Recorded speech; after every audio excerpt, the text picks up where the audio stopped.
Pakistan national accreditation council وزارت science و technology کے زیر اہتمام حیدرآباد چیمبر صنعت و تجارت میں آج آگاہی سیمینار منعقد ہوا، جس میں مہمان خصوصی صدر حیدرآباد چیمبر جناب فہد حسین شیخ تھے۔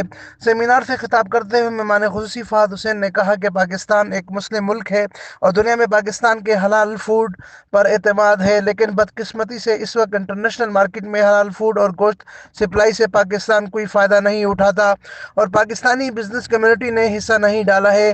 آج دنیا میں حلال فوڈ کے ایکسپورٹ ٹریلین ڈالر میں ہے۔ پاکستان کے بزنس کمیونٹی حلال فوڈ کے ایس او پیز اور بین الاقوامی اسٹینڈرڈز کو فالو کر کے حلال فوڈ کے مارکیٹ میں اچھا حصہ لے سکتا ہے، جس سے ملک کے ایکسپورٹ کو نئی منڈی جبکہ نوجوانوں کو روزگار مل جائے گا۔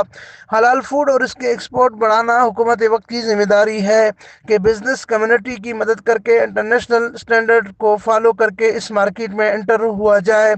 22 کروڑ آبادی والے ملک کی ایکسپورٹ 22 ارب ڈالر ہے اور اگر پاکستان بزنس کمیونٹی محنت اور حلال فوڈ کے مارکیٹ کو اپنے قبضے میں لینے کی کوشش کرے تو ہمارا ایکسپورٹ ڈبل ہو سکتا ہے۔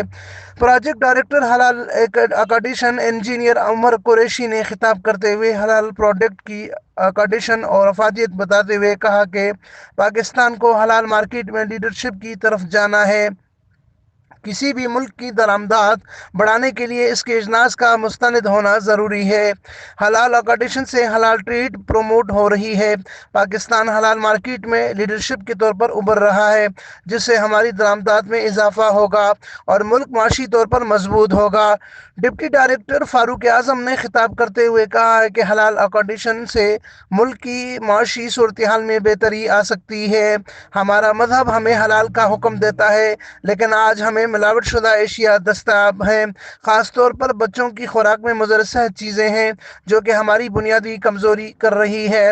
سیمینار میں حلال ایکریڈیشن کی اہمیت، ضرورت و افادیت کے حوالے سے چیمبر کے شرکاء کو تفصیلی بریفنگ دی گئی اور ملک کی سماجی اقتصادی ترقی اور تجارت کے فروغ میں پی این اے سی کے کردار سے شرکاء کو بھی آگاہ کیا گیا۔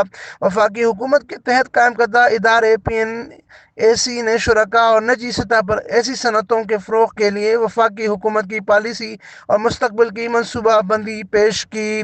امین Farooqui, fire stone news net work, Thatta, Sindh.